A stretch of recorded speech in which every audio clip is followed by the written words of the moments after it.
Parlons-en jeunes, entreprenons autrement.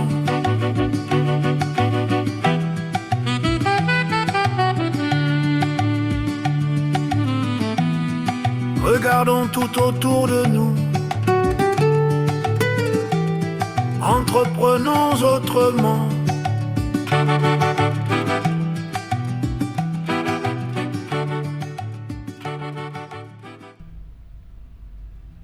Kinkole, un nom, un lieu, un souffle posé au bord du fleuve Congo.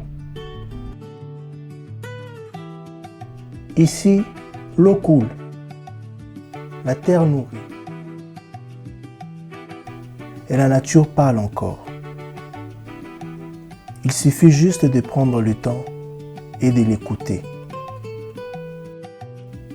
Le 15 novembre 2025, Parlons-en Jeunes s'est rendu à Kinkole, non pas pour regarder de loin, mais pour rencontrer, pour comprendre et pour donner du sens. Conduite par son directeur général, M. Lini Mukendi, l'équipe de Parlons-en Jeunes a d'abord été reçue par des autorités locales. Puis elle a franchi la porte, marchant et plongeant au cœur d'une réalité que l'on ne peut ignorer. Cette descente s'inscrit dans une mission claire. Aller au contact des réalités du terrain, écouter la jeunesse et ouvrir des chemins nouveaux vers l'avenir. Parlons-en jeunes, entreprenons autrement. À Kinkole, les opportunités sont visibles. Elles longent le fleuve, elles vivent dans la pêche, elles prennent racine dans l'élevage. Des secteurs riches, stratégiques, capables de créer de l'emploi et de la valeur. Et pourtant, ils restent trop souvent sous-exploités, mis à l'écart, oubliés. Pendant ce temps, de nombreux jeunes expriment leur détresse face au chômage. Un paradoxe profond se dessine. Les ressources sont là, les bras sont là, mais le lien ne se fait pas toujours. L'enquête menée sur le terrain révèle un décalage entre les aspirations des jeunes et les opportunités réelles qui existent autour d'eux. Beaucoup se tournent vers des métiers déjà saturés, pendant que des secteurs productifs capables de transformer les vies restent marginalisés. Face à ce constat, Parlons-en Jeunes porte un message fort. Un message de réveil, un message de responsabilité. Changer de mentalité, sortir des schémas classiques de recherche d'emploi, oser l'entrepreneuriat productif. Un entrepreneuriat ancré dans les réalités locales, respectueux des ressources, créateur des valeurs durables. Car le chômage n'est pas seulement une absence d'opportunités, c'est aussi une question d'orientation, de vision, de choix collectifs et individuels. Parlons-en jeunes, entreprenons autrement. Bienvenue à tous dans cette nouvelle descente sur terrain de Parlons-en Jeunes à Kinkole sur les rives du fleuve Congo. Après notre dernière descente à l'Institut scientifique et technique de Kalamu, où nous avons rencontré les élèves et échangé autour d'un sujet très important, un sujet qui fait couler beaucoup d'encre et de salive, le sujet porté sur l'orientation scolaire et professionnelle. Aujourd'hui, nous poursuivons notre mission ici à Kinkole, où le fleuve Congo déploie toute sa puissance. Alors notre présence ici s'inscrit dans une démarche d'investigation sur les leviers du développement économique local et de l'auto-emploi des jeunes. Il y a un paradoxe quinois qui crie, la jeunesse est très dynamique, une jeunesse majoritairement diplômée et en quête d'emploi formel dans des domaines aussi saturés. Tandis que s'étend à ses pieds une opportunité entrepreneuriale et industrielle largement ignorée. Dans ce reportage, nous allons essayer d'aller à la rencontre des acteurs de la place, les pêcheurs. Des personnes, des femmes, des hommes qui, par leur labeur, font battre l'économie de cette région. Alors pour en parler, avant de les recevoir, voulais-je dire, nous allons essayer d'analyser, de diagnostiquer un peu avec l'un de mes collaborateurs sur ces sujets. Monsieur Désiré Kaboulou, Community Manager de la plateforme Parlons-en Jeunes, bonjour. Bonjour, directeur général. Comment allez-vous? Sors un peu la voix. Oh, je vais bien, je vais bien. Alors, c'est un réel plaisir pour moi de t'accueillir, on va dire, pour le tout premier, hein, le tout premier numéro de Parlons-en Jeunes, mais ici à Kikole, sous un format des reportages. Quelles sont tes impressions? Je suis déjà ravi. Oui. Je suis ravi d'être le premier à participer à cette analyse. Oui. Surtout une analyse aussi d'une grande importance comme celle-ci. Très bien. Je viens de finir mes études en économie publique. Oui. Et il est important pour moi de parler sur certains sujets pour aussi apporter notre expertise apprise durant les 5 ans d'année à l'université. Très bien. Parlons-en Jeunes, une plateforme que vous suivez de loin. Aujourd'hui, vous êtes devenu membre. Quelles sont tes impressions? Déjà, je voyais Parlons-en Jeunes de loin. Oui. C'était un bon projet. Lorsque j'ai vu ça sur les réseaux sociaux, comme tout le monde, nous avons appris cela. Et j'ai senti à moi quelque chose qui me disait que je dois participer à ce projet. Je crois que j'avais parlé avec vous les DG, je vous ai dit pourquoi pas aussi faire ici aussi à Kinshasa pour que nous puissions aussi avoir cette possibilité de participer. Mais heureusement, ma prière a été entendue. Parlons-en Jeunes est maintenant à Kinshasa et je suis membre de ça. C'est une grande joie pour moi et voir ces parcours, commencer ces parcours avec vous, c'est un grand plaisir. Depuis l'humanité, aujourd'hui, vous êtes mon collaborateur. Effectivement. Je suis très heureux de vous avoir dans mon équipe.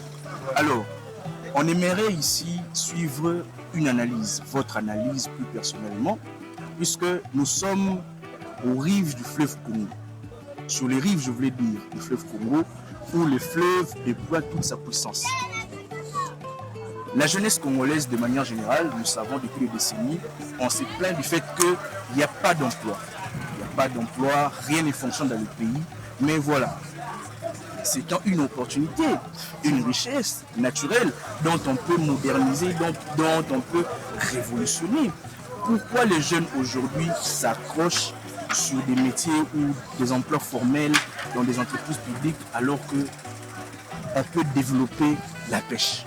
Alors, DG, vous allez me permettre de revenir un peu en arrière.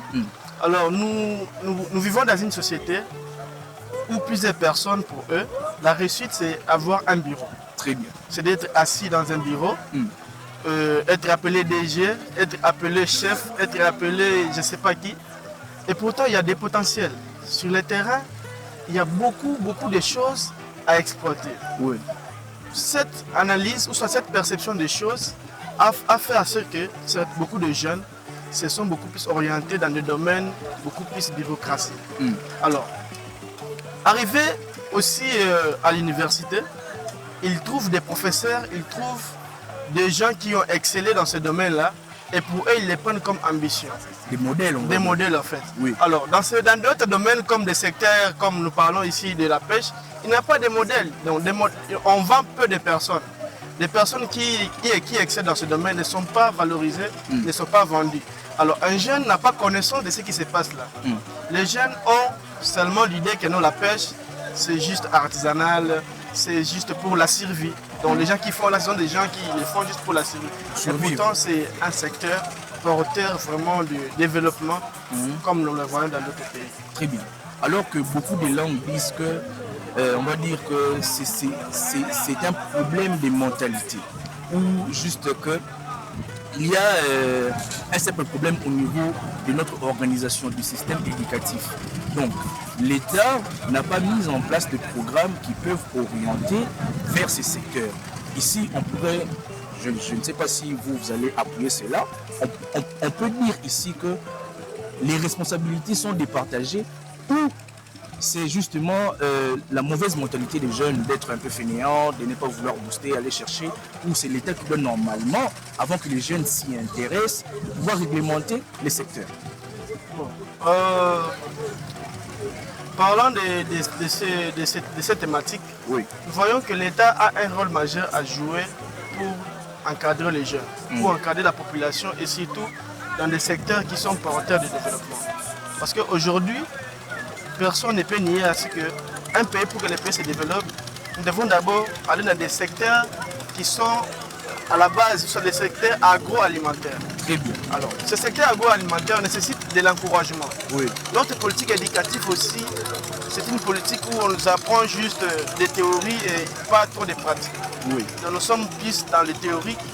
Et alors pour passer à la pratique, il faut que l'État puisse encourager premièrement les étudiants qui font ces filières-là. Ces étudiants qui font ces filières, comment est-ce qu'ils sont traités? Quels sont les mécanismes? Quelle est la politique que l'État met en place pour que ces jeunes-là, lorsqu'ils finissent dans des secteurs comme pareil, ils partent, qu'ils se retrouvent aussi sur les marchés et aussi valorisent ces secteurs ici.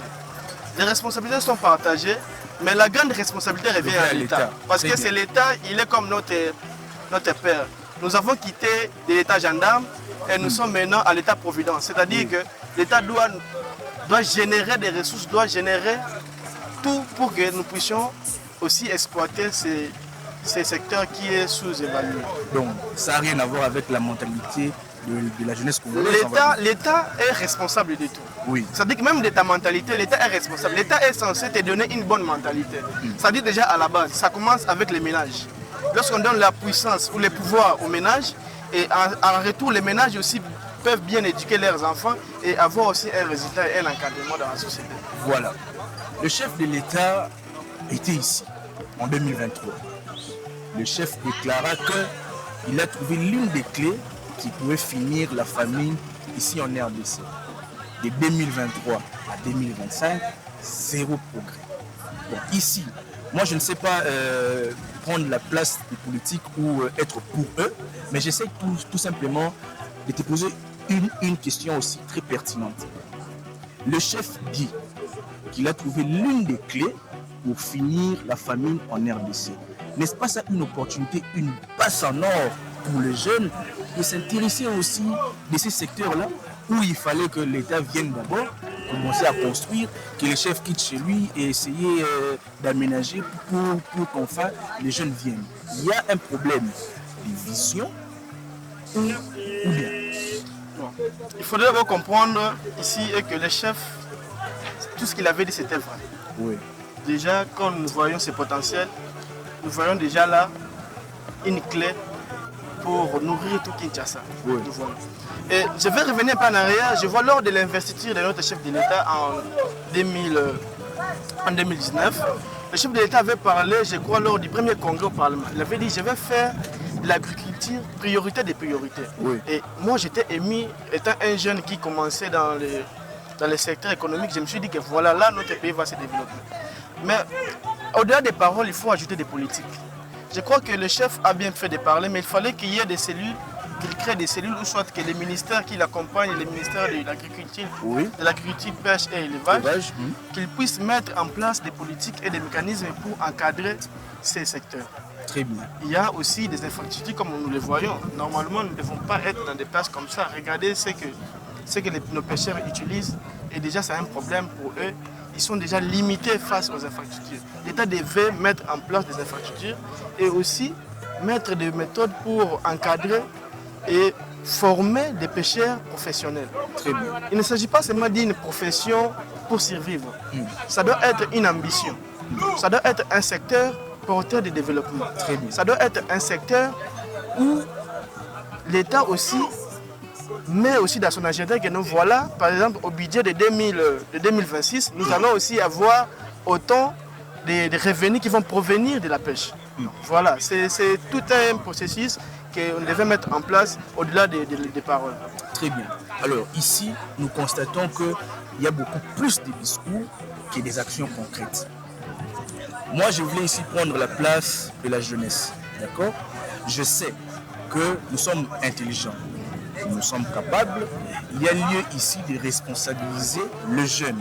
Pourquoi? Parce que la jeunesse est un facteur de développement pour un pays. Désiré, je prends un exemple. Quitter de Mikondo Arrivé jusqu'ici, à l'entrée de Plaza, l'économie de cet endroit est détenue par les Indiens. On va trouver plusieurs quincailleries, on va trouver plusieurs maisons de vente, des meubles de la maison qui sont propriétaires là, ce sont les Indiens. Alors qu'il y a de cela 10 ans passés, de Plaza à Mikondo, il n'y avait rien. Mais pourquoi? C'est ça aussi mon souci. Si maintenant je vais prendre une décision que j'ai suivie de notre ministre de la jeunesse, je ne suis pas politique, d'accord? Je n'aimerais pas m'introduire dans l'histoire politique. Moi, je reste le défenseur des jeunes. Au-delà des conférences, au-delà des forums, au-delà d'apprendre les gens l'entrepreneuriat, moi, je veux qu'on puisse palper la réalité.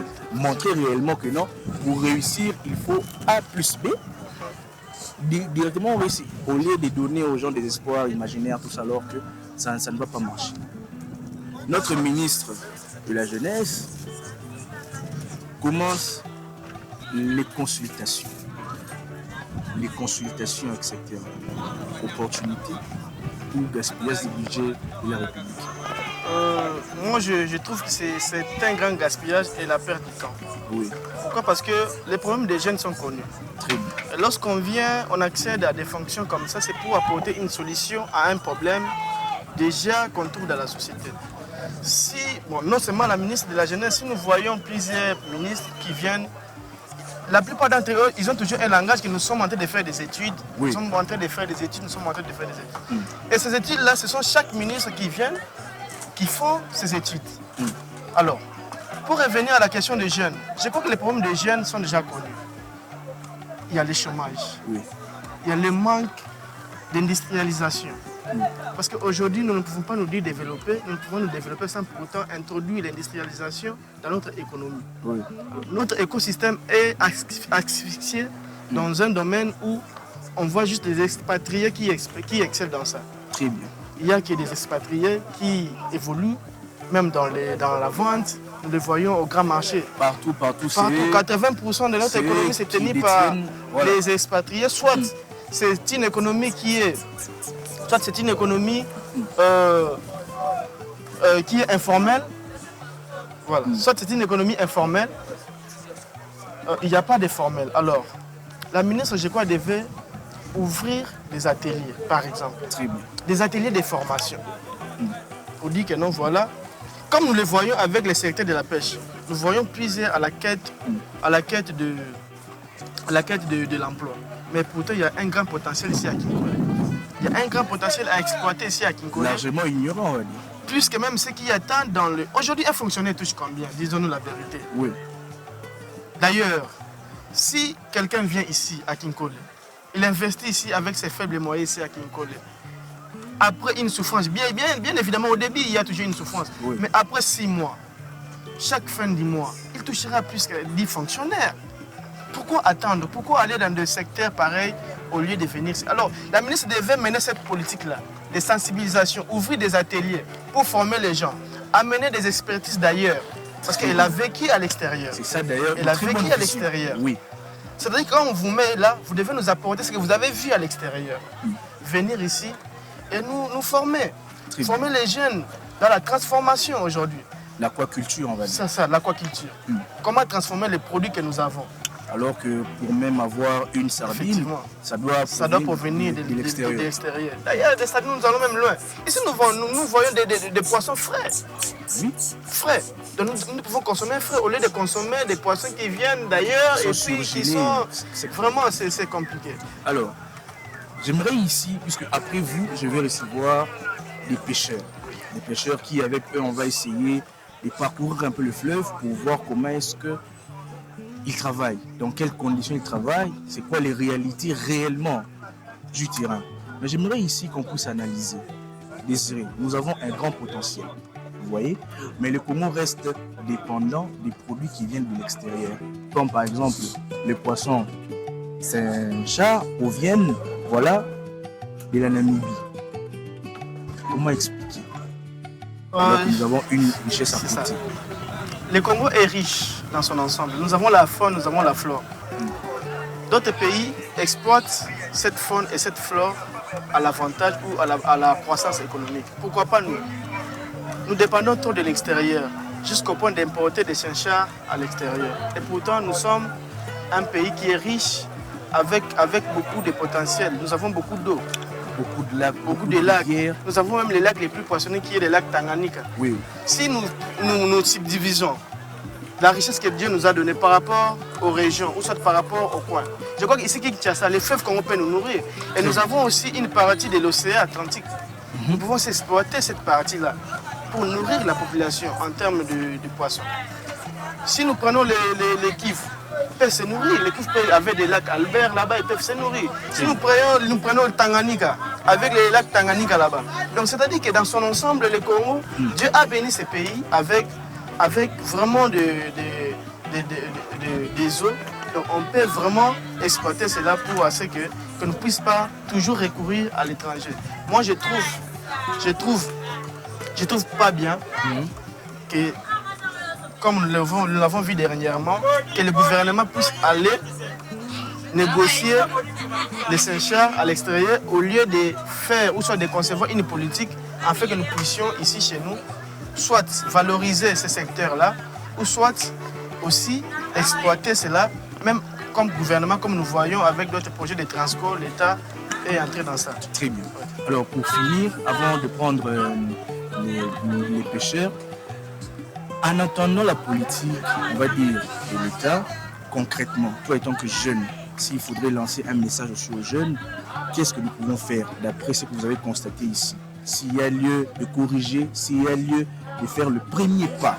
Et surtout, aujourd'hui, pour que la RDC se relève, on doit valoriser les secteurs privés en dotant aux jeunes des moyens, même des crédits, je ne sais pas moi, leur financer, pour que voilà, nous avons des projets, nous avons plusieurs jeunes comme nous ici qui ont des projets mais peinent à débuter parce qu'ils ont manque de moyens. Quels sont, on va dire ici, quel est ton point de vue et en même temps conseils et des pistes concrètes de solutions que tu peux proposer? Voilà, alors comme conseil, je dirais d'abord aux jeunes de changer de regard, donc la façon de voir ce secteur. Ce n'est pas juste un secteur pour survivre comme on le voit. C'est aujourd'hui un secteur porteur de développement. C'est un secteur qui peut vous rendre riche, qui peut vous rendre millionnaire. Ça, c'est la première des choses qu'on doit faire. On doit d'abord changer de vision, changer la façon de voir ces métiers-là. Ce n'est pas un métier dérisoire comme les autres peuvent le penser. La deuxième des choses est de faire des coopératives. De faire des coopératives entre nous les jeunes. On peut avoir un projet, on s'associe 3-4 jeunes et on voit comment financer petit à petit. On commence, comme nous le voyons au Nigeria, les jeunes qui se soutiennent, main dans la main et aussi évoluent. Et aussi la toute dernière des choses que j'aimerais dire à ces jeunes-là est aussi de chercher aussi un financement et d'être sérieux dans ce qu'ils font. Parce qu'aujourd'hui, nous avons un problème dans la jeunesse. Les jeunes attendent beaucoup plus du gouvernement ou soit attendent beaucoup plus de quelqu'un ou de quelque chose d'ailleurs au lieu de construire leur propre potentiel qu'ils ont en eux. J'aimerais dire à un jeune, il y a des jeunes qui excellent dans plusieurs domaines comme nous les voyons, des domaines informels, des domaines comme les cabines par exemple. Il y a certains qui sont dans les cabines mais sont là juste dérisoires, mais il y a d'autres qui s'investissent là-dedans et plus tard ils peuvent ouvrir 10 shops comme c'était avec un type là que je connaissais qui avait 10 shops. Il n'a rien à envier à un député si on parle par rapport à un salaire. Parce que par jour, on a mené des millions, moi je travaillais chez lui. Alors je crois que ce sont des secteurs comme ça. Quand tu entres dedans, tu mets du sérieux. Tu t'engages activement dans ça et tu as un objectif à atteindre. Dis peut-être dans 2 ans, dans 3 ans, voilà, je vais ouvrir cette entreprise et aussi engager plusieurs Congolais. Pourquoi aussi ne pas être millionnaire dans ce domaine? Merci beaucoup. Alors, nous avons suivi l'analyse de mon collaborateur, le community manager de la plateforme Parlons-en Jeunes. Mais avant que je ne puisse recevoir ici les pêcheurs, les amis, j'aimerais vous dire un truc. Vous savez, et surtout pour vous les entrepreneurs, on n'est pas entrepreneur. Ça, c'était un conseil d'un ami, Israël Kazomo, que je salue. Il a eu à dire sur mon plateau, il a dit, on n'est pas entrepreneur quand on a beaucoup d'idées en tête. On est entrepreneur quand on décide d'engager l'action. Vous voyez un peu, je sais que le financement c'est trop dur, je sais que la conjoncture et tout ce qui va dans le pays n'est pas aussi très stable. Mais il y a lieu ici de faire un premier pas décisif, un premier pas qui pourra changer toute une histoire. Alors, on se retrouve dans 2 minutes après juste une petite pause pour recevoir maintenant les pêcheurs. À tout à l'heure. Mais voici avec les pêcheurs. Ces femmes ou ces hommes et femmes qui, par leur labeur, font battre l'économie de cette région. On va discuter en lingala pour leur faciliter la communication. Bonjour monsieur le journaliste. Boni, Nada journaliste, Nada présentateur tout simplement. Voix et matin. Merci beaucoup. Merci beaucoup mon frère. Oui. Comment on a? Papa Ali. Je réponds au nom de Papa Ali Eboma. Papa Ali Eboma. Oui. Très bien. Toye otalabino. Toye komona bino na libongo ya Kinkole. Libongo ya Kinkole bozwi oyo toza nango mais oyo bakonzi na biso to mboka mobimba tozoyeba kosalela ya moti. Yo ozali awa ça fait combien d'années? Papa. Moi je suis natif d'ici. Né et grandi ici. Très bien. Donc on a pêcheur Moulobi. Oui, je suis pêcheur. Il y a solo. Je suis un vrai pêcheur. Très bien. Depuis ma naissance. La réalité na bino awa ezalaka nini et surtout na secteur où ya pêche. Ba problème nini oboyaka nango généralement pona oloba mbisi. Merci beaucoup mon frère. Nos difficultés. Il y a un dicton qui dit si l'enfant s'égare, la responsabilité revient aux parents. De la même manière que nous aussi, les difficultés que nous rencontrons, la faute revient aux autorités. C'est lui qui ramène tout ce que nous rencontrons comme problème dans le secteur de la pêche. Parce que dans d'autres pays, la pêche est très développée. Mais chez nous, jusqu'à aujourd'hui, on est dépendant d'eux. Et pourtant, si nous devons parler en termes d'eau, nous avons le plus grand fleuve du monde et de l'Afrique. Mais nous partons mendier chez d'autres personnes. Notre secteur de la pêche est vraiment abandonné, rejeté et piétiné. Ça n'avance pas. Mais nous entendons qu'il y a tout un ministère pour la pêche. Oui, pêche et élevage. Mais ce ministère ne fonctionne pas. Et pourquoi je dis que ça ne fonctionne pas? Dans le secteur de l'enseignement, nous avons le ministre de l'enseignement, les directeurs ainsi que les techniciens, qu'on appelle communément enseignants. Si nous allons à l'armée, nous avons le ministre de la Défense, les généraux et des combattants. Lorsque nous arrivons dans le ministère de la Pêche, nous avons le ministre de la Pêche, le directeur, mais nous manquons des techniciens. C'est là que vient tout le problème. Parce que qui acceptera de faire la pêche sans matériel? Qui peut encadrer le pêcheur? Personne. Les pêcheurs sont abandonnés à leur triste sort. Et ça n'arrive qu'une fois par an que les ministres viennent faire des dons de matériel de pêche. Ce qui n'est même pas répertorié en termes d'effectifs. Et pourtant, pour que les pêcheurs travaillent bien, il faut des matériels adéquats. Pour son travail et des matériels complets pour lui permettre de pouvoir pêcher et nourrir toute la population. Alors que Toyoraki, que na Congo, Basombeli Biso, 7 bateaux de pêche. Déjà, aucune information, hein? Oui, nous avons entendu parler de ça. Parce qu'au Congo, les nouvelles arrivent vite, mais les actes ne suivent pas. Nous avons entendu parler, mais jusqu'à présent, nous n'avons pas encore vu. Mais ils allaient déjà. Nous avons entendu parler. Parce qu'on a avant tout, maman na papa. Ici, nous essayons de nous débrouiller par nos propres moyens. Alors nous avons des pirogues que nous adaptons et aussi essayer de se battre pour essayer d'avoir ce propre matériel de pêche. Mais ça ne correspond pas aux attentes du pays. Alors, et ces temps-ci, En tout cas, La pêche des captures, c'est ce que nous sommes en train de faire. Mais ce n'est pas si rentable que ça, comme c'était à l'époque de nos aïeux. Ça nous demande de combiner pêche des captures, pêche d'élevage, de cages. Pêche d'élevage,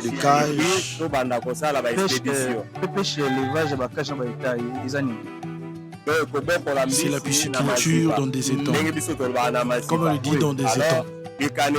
Alors cette pensée jusqu'à aujourd'hui, l'État ne s'en préoccupe pas. C'est seulement vous les communicateurs qui avez cette facilité de pouvoir les rencontrer. Nous avons entendu à une certaine période qu'on est allé nous acheter des poissons en Namibie et cet argent est sorti sans suite. Et si cet argent les remettait aux pêcheurs techniciens, ils ont le moyen de faire la pisciculture, mais le Congolais aurait mangé ses propres poissons sans dépense. Mutuna suka avant tozo ba maman soki ba pesi bino matériel nyonso lobi wana jusqu'à combien de tonnes ya mbisi vous pouvez pêcher? Merci beaucoup Ndekonanga. Merci beaucoup mon frère. Si nous recevons de matériel, pour pêcher on ne va pas débuter directement. Mais tant que des techniciens, si vous nous dotez de matériel adéquat, la première des choses serait que ce soit vous, ces pêcheurs, notre pays, comme des techniciens, la première des choses serait de faire des expéditions. Nos frères qui sont à l'intérieur, ils ont un peu cette facilité de pouvoir pêcher les poissons par rapport à nous ici. Le phare de Kwango, Mouchi, le phare de l'Équateur, tout ça, il y a plusieurs endroits où on peut trouver des poissons. Premièrement, nous pouvons commencer par l'expédition. Pendant qu'on est en train de monter les agents de pêche, en attendant qu'on fait les cages pour permettre à la population de mer de faim. Mais l'État jusqu'à présent ne réfléchit pas sur ça. La richesse y est, mais nous mourrons faute de connaissances. On le dit faute de connaissances, c'est mourir à petit feu. Mais au Congo, c'est la mort assurée. Nous mourrons avec nos familles. Merci beaucoup, papa. Merci, Mingi. Maman. Maman, bonjour. Bonjour, monsieur. Je suis en bonne santé. Je suis Madame Senga Makabi Solange.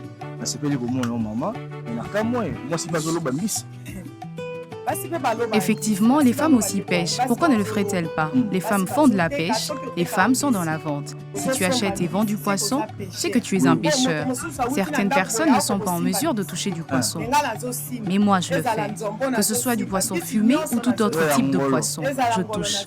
Oui, je touche même le poisson-chat. Je connais tous les étangs où l'on pêche. Je connais toutes les cordes qui servent à attraper du poisson. Je sais que pendant certaines périodes, la pêche est difficile et pendant d'autres, elle est abondante. C'est pourquoi on m'appelle la mère des pêcheurs. Réalité manque d'équipement et tout ça. Nous qu'on a un peu éclaircissement parce que yo au moins au lobara au tega. On a point à côté kawana. Ceux qui par exemple balobi tonne moko ya miss. Une tonne, 1000 kilos ya miss. Na kilo pour commercialiser nous allons dire.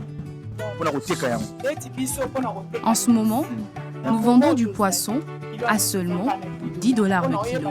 Car je sais que si je pêche ce poisson, il pèsera 3 kilos. Avec 3 kilos, je sais que je peux commencer le prix à 85 000 francs à des balles. Un poisson. Oui, 1 kilo de poisson à $10. 1 kilo de poisson peut parfois contenir qu'un seul poisson. Pour obtenir 1 kilo, les petits poissons que nous étalons en tas coûtent soit 5 000 ou 10 000 francs. Il nous faut donc du poisson à 10 000 ou 15 000 francs. Non, celui de $10, je ne le vendrai pas à 85 000 francs. C'est plutôt celui de 3 kilos, puisque nous achetons de gros poissons. Et pour le petit poisson, pour nourrir toute une famille, cela revient à 15 000 francs. Mais ici, les poissons sont chers. Les poissons sont chers car le pêcheur met tout en place à sa manière. Il paye le filet tout seul. Pour ce faire, par exemple, avec notre pêche, De Yana, il dépense plus de $600. Plus de $600. Il achète le filet, l'appât et place les pierres. Oui, le tout revient à $600. Et s'il part pêcher pour revenir avec des poissons estimés à 100 000 francs? Aujourd'hui, il peut vendre ses produits et le lendemain rencontrer un accident en rivière et perdre son filet. Il reprend tout à zéro. Et quand cela lui arrive, il tourne vers la commerçante que je suis.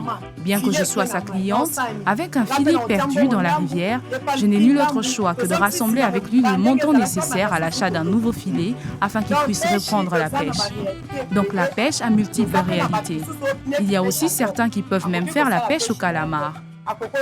Le pêcheur peut ramener parfois 3 kilos en une journée, 2 kilos ou 3 kilos. Papa déjà a tel situation dans l'ambunaï, il faut senga l'État pour l'amélioration rapidement, ni euro senga pour que le secteur ait valeur.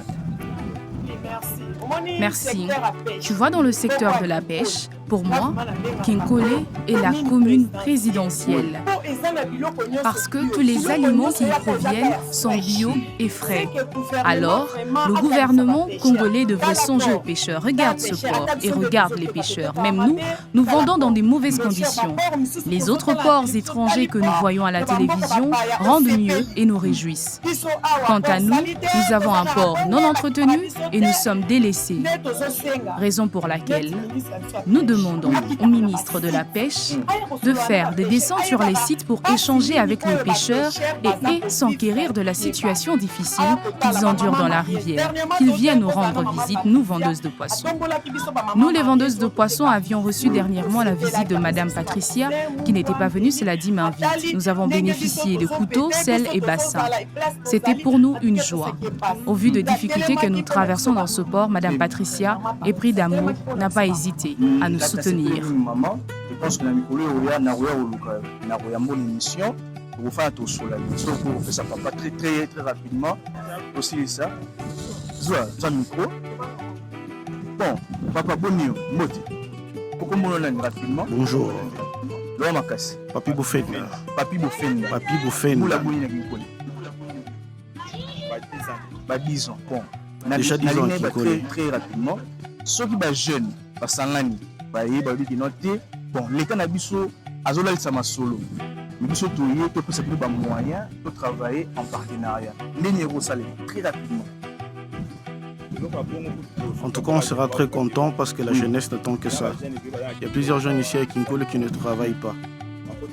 Il faut de la pêche, mais cette pêche est difficile. Par exemple, moi ici, présentement, je les aide avec des pirogues et des filets qui m'appartiennent personnellement. Mais malgré tout ça, ça ne leur suffit pas. Donc si je les aide, il y a certains qui manquent. Si vous faites ça, vous allez nous aider. Bon, puisque tant la mission Tigali Mouké, mais est-ce que vous êtes disponible tout yambabino na émission? Vous êtes fandi, tout petit mal à profondeur, il y a réalité au Monara et tout le monde dans quelle mesure, dans quelle perspective, la jeune, la propre initiative na bango, par rapport à ensemble na bino na batunyo spaza ba pêcheurs expérimentés, tout travail tout kabolara ba bénéfice pour se revendre ça les aides des amours passés. Donc mais tout créer bisomoro en attendant que l'État soit libre à rolamukaka pour la roya pour son bino ba pêcheurs.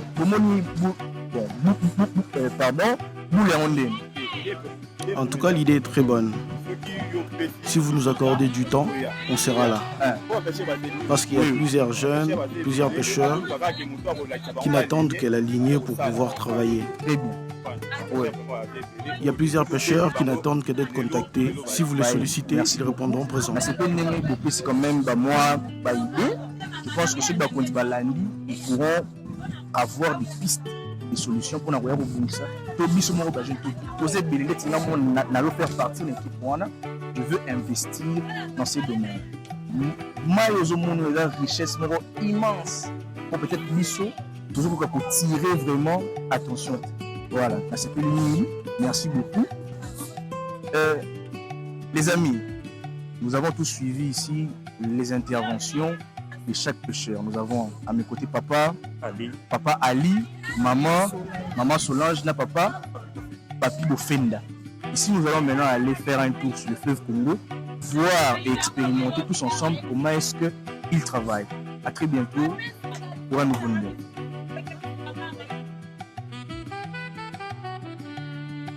Ce que vous allez découvrir est un appel, un signal d'alerte, de sensibilisation lancé depuis les rives de Kinkole sur le fleuve Congo. Kinkole n'est pas une périphérie. Kinkole est un bassin d'opportunités économiques. Ici, le fleuve Congo est une force. La pêche est un savoir. L'élevage est un levier d'autonomie. Alors que nous sommes là, nous banda, nous tous valorisons. Et la ratoye na libongo, au moins place à battre bafandi. Nous bota la bino, marambota, mola bota ne bazolona. Et foutimong pour ta place loin. Au moins, foutimong. Mais néanmoins, ils sont à peut trop vite pour développer en haut. Ah,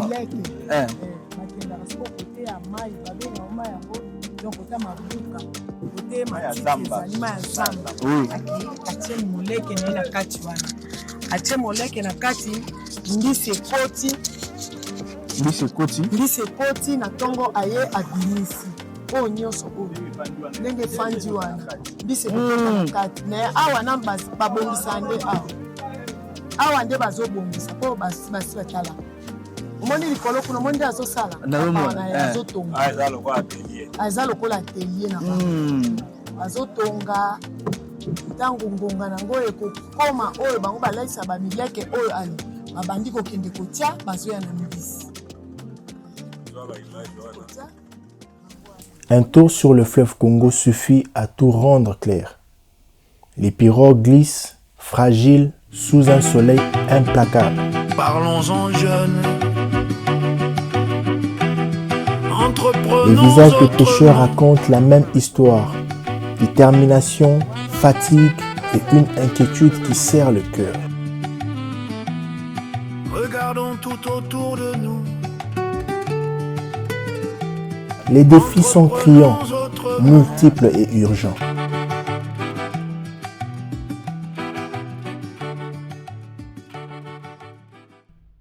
Premier constat, l'absence d'un accompagnement financier structuré. Entreprenons autrement.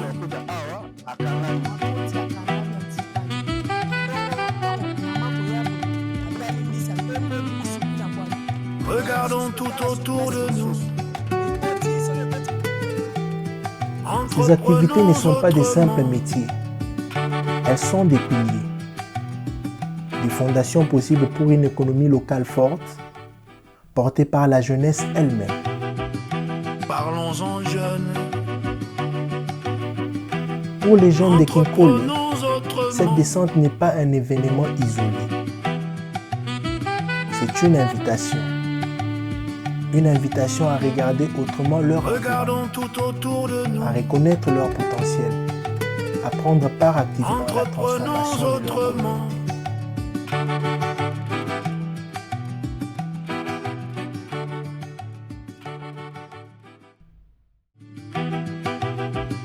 Parlons-en jeunes. Entreprenons autrement. À travers cette initiative, Parlons-en jeunes affirme une conviction. Le développement commence par la conscience de ses propres richesses. Il commence lorsque la jeunesse décide de devenir actrice et non spectatrice de son avenir.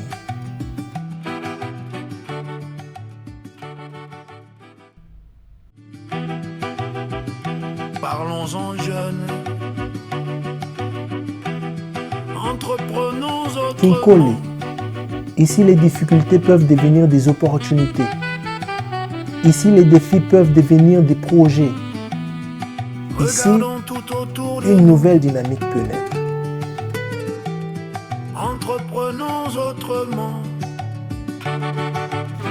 À Kinkole, Parlons-en jeunes ne pose pas seulement des questions. Il ouvre des perspectives.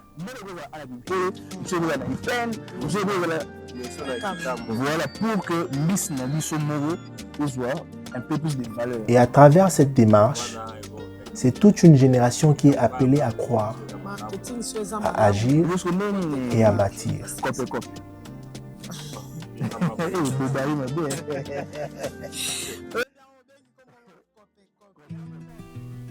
Premier constat, l'absence d'un accompagnement financier structuré. Les pêcheurs n'ont pas accès à des crédits adaptés, à des assurances contre les pertes, ni à des fonds de roulement qui leur permettraient d'investir et de se protéger des aléas.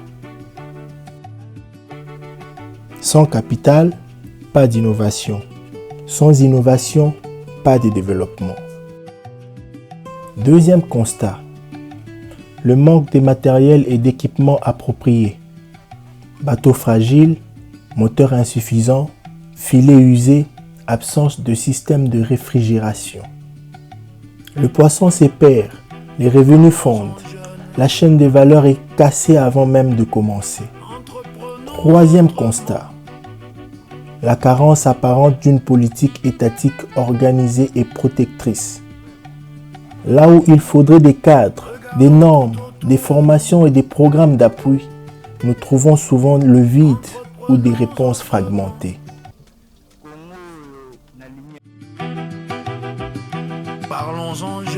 Mais ce n'est pas tout. Une mère a dit, mes enfants voient l'eau, mais pas l'espoir. Ces paroles résonnent comme une plainte et comme une accusation. Comment se fait-il qu'un bassin de richesse soit vécu comme une prison d'impuissance? Face à cette situation, les pêcheurs de Kinkole se retrouvent à patauger dans un océan de richesses, sans espoir d'en tirer bénéfice majeur.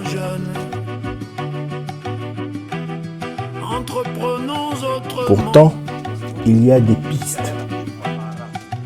Les échanges menés sur le terrain ont permis de dégager des solutions concrètes, des leviers d'action immédiats, qui demandent plus que tout l'implication urgente des investisseurs du secteur privé et la volonté politique. Investisseurs, autorités, partenaires, le moment est maintenant. Agissons, investissons, protégeons, transformons. Pour que demain, les rives de Kinkole ne soient plus synonymes d'abandon, mais d'opportunité. Pour que le pirogue quitte la fragilité pour la stabilité. Agissons maintenant pour Kinkole, pour le fleuve Congo, pour une génération entière.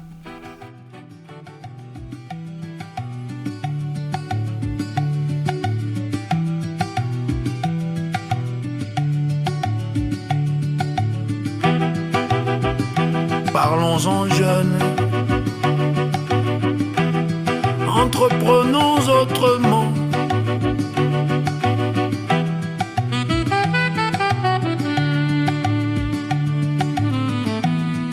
Regardons tout autour de nous, entreprenons autrement.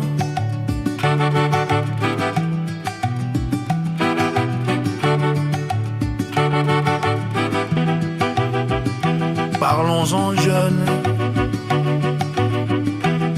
entreprenons autrement.